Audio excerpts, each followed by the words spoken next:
होता हा गणेश सोहळा अत्यंत वैभवात सर्वत्र संपन्न झालेला आहे.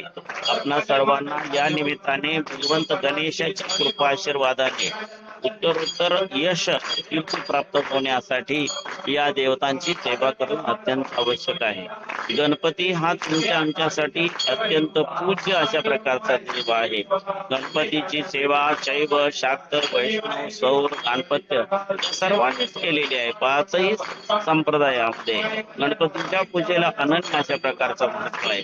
गणपती ही विद्येची देवता आहे आणि रिद्धी सिद्धीपती म्हणून त्याचा आपल्या जीवनामध्ये येणाऱ्या प्रत्येक गोष्टीचा उदात्त अनुभव त्यांच्या निमित्ताने आपल्याला पाहायला मिळत असतो.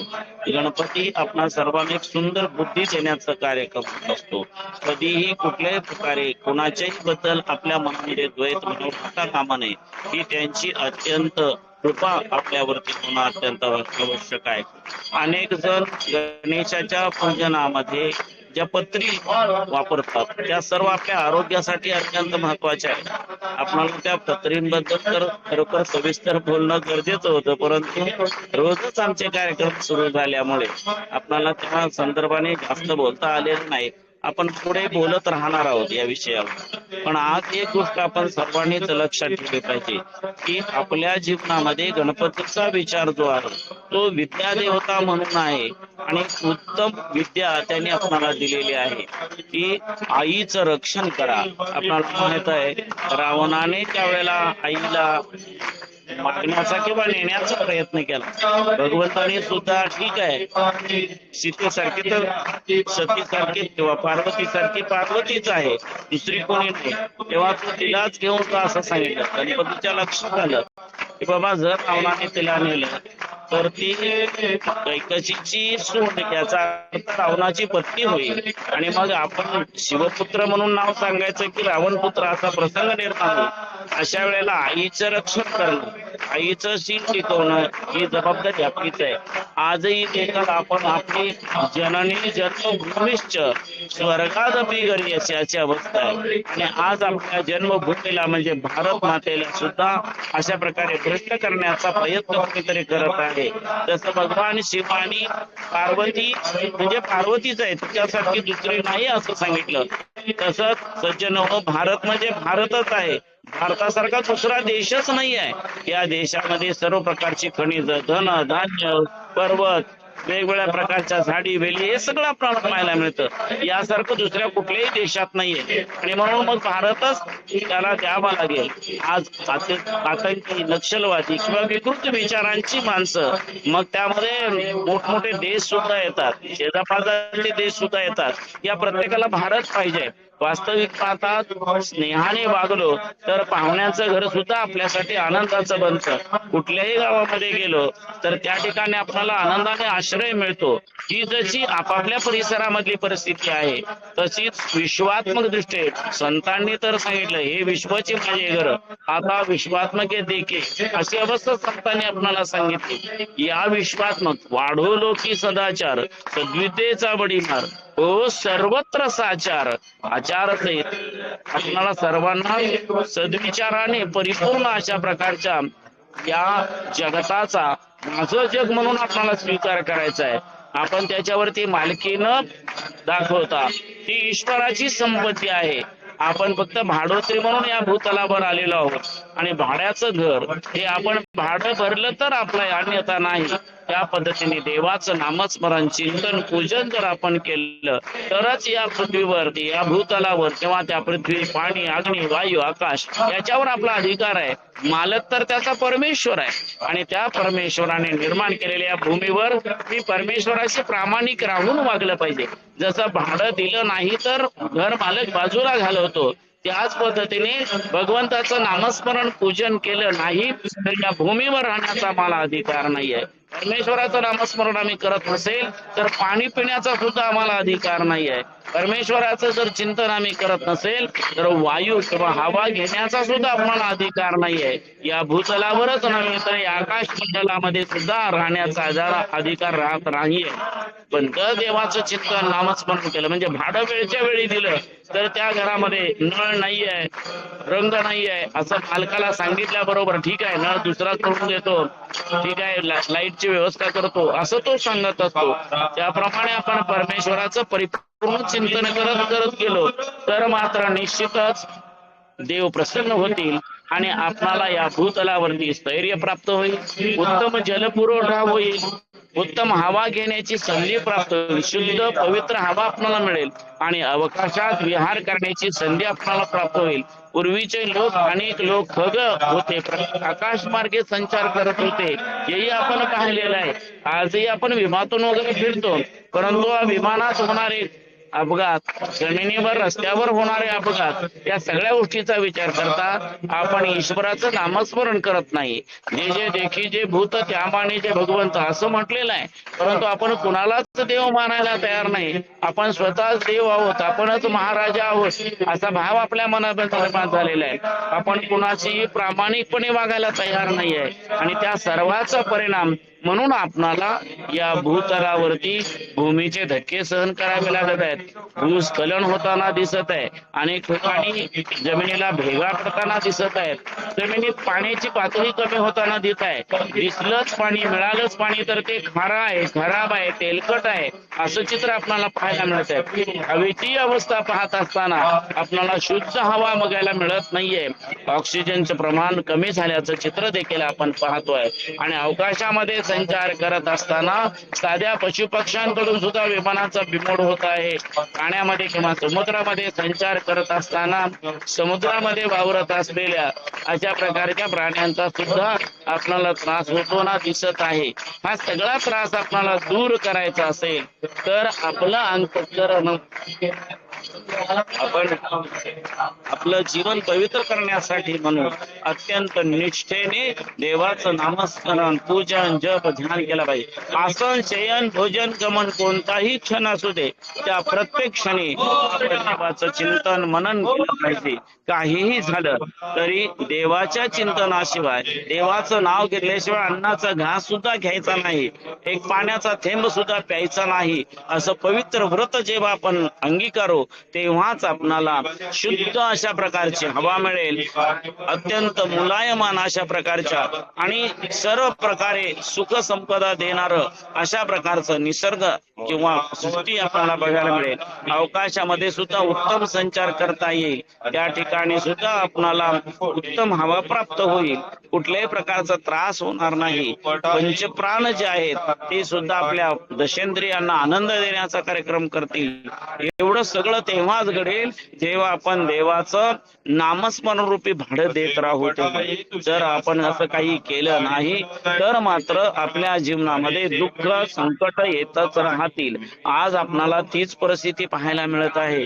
जरी शासनाने अनेक प्रकारच्या योजना तुम्हाला देण्याचा प्रयत्न केला तरी सुद्धा ते घेण्याची सुद्धा आमच्यामध्ये ताकद राहणार नाहीये, ते पचवण्याची सुद्धा आपणाला राहणार नाही.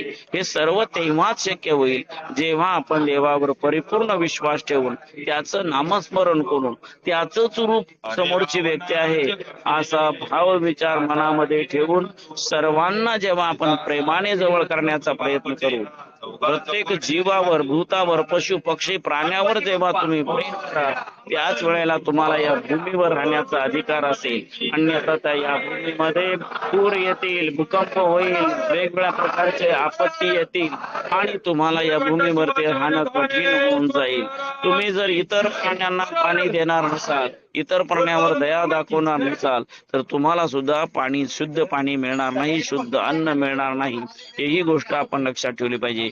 आणि सगळ्यात महत्वाची गोष्ट जर कोणती असेल तर ईश्वराची कृपा संपादन करून घेण्यासाठी तुम्हाला समोर असलेला देव दिसला पाहिजे. तुमच्या आजूबाजूला वावरत असलेले जीवात्मे हेच तुम्ही देव म्हणून पाहिले पाहिजे. तुमचा गणपती असेल, ईश्वर, अल्लाह काही असेल, तो फक्त तुमच्या समोर असलेली प्रत्येक व्यक्ती आहे हे तुमच्या मनामध्ये आलं पाहिजे. तुम्ही जीवाला, पशु पक्ष्यांना, प्राण्यांना, झाडा वेलींना जेव्हा दया दाखवाल, त्यांची योग्य प्रकारे सेवा कराल, तेव्हाच भगवंत तुमच्यावरती कृपा दृष्टी ठेवेल आणि तुमचं जीवन मंगल करण्याचा प्रयत्न करेल. जर तुम्ही असं काही केलं नाही तर मात्र या भूतलावर राहण्याचा, इथलं पाणी पिण्याचा किंवा शुद्ध हवा घेण्याचा सुद्धा अधिकार आपण संपवून बसू. तुमच्या आमच्या सर्वांच्या जीवनामध्ये तेव्हाच सौख्य प्राप्त होणार आहे, तेव्हाच खरं समाधान प्राप्त होणार आहे, जेव्हा आपण इतरांना समाधान देण्याचा प्रयत्न करणार आहोत.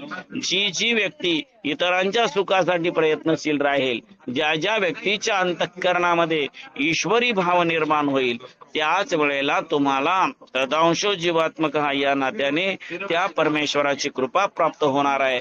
तशा प्रकारची कृपा प्राप्त करून घेण्याची संधी दया घन पार्वती परमेश्वर सद्गुरु धारेश्वर मंगल मूर्तीने आपणा सर्वांस द्यावी, अशा प्रकारची भावना व्यक्त करतो. आणि आज गणेश विसर्जनाच्या निमित्ताने अजून वेगवेगळ्या कार्यक्रमामध्ये आम्ही आहोत, त्यामुळे आजही आपली जास्त सेवा करू शकत नाही, त्याबद्दल दिलगिरी व्यक्त करतो आणि हे वाक्पुष्प श्री चरणी समर्पित करतो. ओम शांती शांती शांती. सद्गुरु धारेश्वर महाराज की मंगल मूर्ती. गणपती बाप्पा हर हर. भारत माता की, गो माता की, गौरी माता की, अपने माता पिता की हर हर. मंगल मूर्ती. बजरंग बली की, भैरवाच्या नावावर, चक्रोबाच्या नावावर, भैरवाच्या नावावर, शिवगुरुरांच्या महाराज की जय. संत शिरोमणी हनुमंतस्वामी महाराज की जय. नीलकंठ शिवाचार्य धारेश्वर महाराज की जय. हनुमंतस्वामी महाराज की जय. मूळ गुरु महाराज की जय.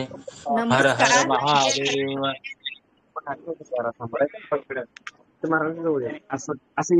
तिकडे गणपती पण तिकडे फोटो काढते.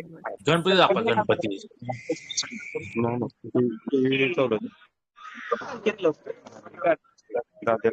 गणपती दिसायला पाहिजे. गणपती बाकीचे कोण आहेत या की म्हणा.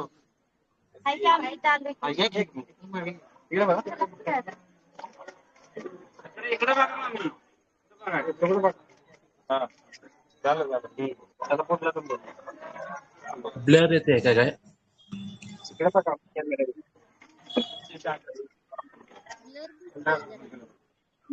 मंगलमूर्ती मोरया.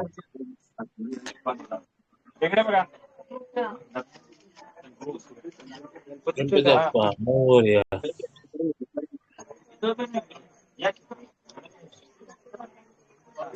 एक मिनिट. साई इकडे घेतलेले म्हणजे तुम्ही असं काय राहून दे पण चला.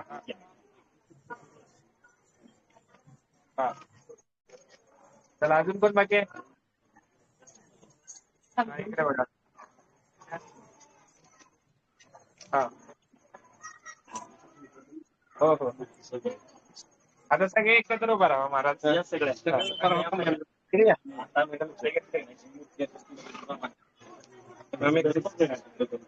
मूर्ती इकडे पुढे पुढे दाखवा.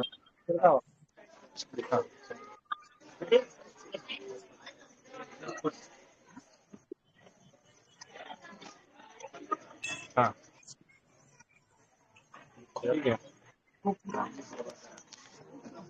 देवाला बाजूला ठेवायचं. देवाच्या बरोबर सांगताना नाही. आत येते दर्शन घ्या. बंद करू.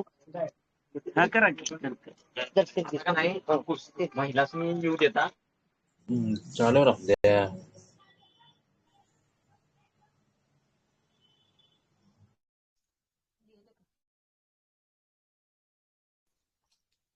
जय धारेश्वर. सर्वांना शिवशरणार्थ. शिवशरणार्थ. जय शिवशरणार्थ. नमस्कार. शिवशरणार्थ. नमस्कार. नमस्कार. जेवाल्या. जेवा. ओम नमः शिवाय. जय धारेश्वर. नीलकंठ शिवाचार्य महाराज की जय. हर हर महादेव. काय म्हणली मधुरा? ज्यांना जॉईन करायला येत नाही त्यांना सांगा कसं करायचंय ते. कारण की आपले गुगल मीटला 100 लोक होत होती ना, त्यावरती खूप कमी होत आहेत. का तिकडे हा परत तेच जायचं? काय तेच करायचं? म्हणते मी. गुगल मीट वरती तिकडे परत गेलं बरेच जायचं जणांना ना. होता येत नाही. गुगल मीट वरती गेलं की परत सगळे म्हणतात लिंकच जॉईन होत नाही 100 लोक झाल्यानंतर ना. हम्म. पण आता तेवढे पण नसतात ना इथं. टेलिग्राम आता वरती बघूया हा टेलिग्राम गणपतीमुळे वरती सुद्धा. हा 271 जण जॉईन आहेत, पण आपल्या याला जॉईन खूप कमी जण असतात. 9.5 9 हा ते 6. हा तेच की. आता मला वाटते गणपती विसर्जन पर्यंत अशीच संख्या राहणार आहे असं वाटतंय. गौरी बसल्यात ना म्हणून. हा त्यामुळे पण असं आपण बघूया गौरी गणपती पर्यंत, नंतर होतील नाहीतर मग परत गुगल मीट वरती जाऊ. गुगल मीट वरती रेकॉर्डिंगचा ऑप्शन येत नाही, तसं इथे रेकॉर्डिंगचा ऑप्शन येतोय, त्यामुळे रोजच्या रोज आशीर्वचन रेकॉर्ड करता येतं एकतर.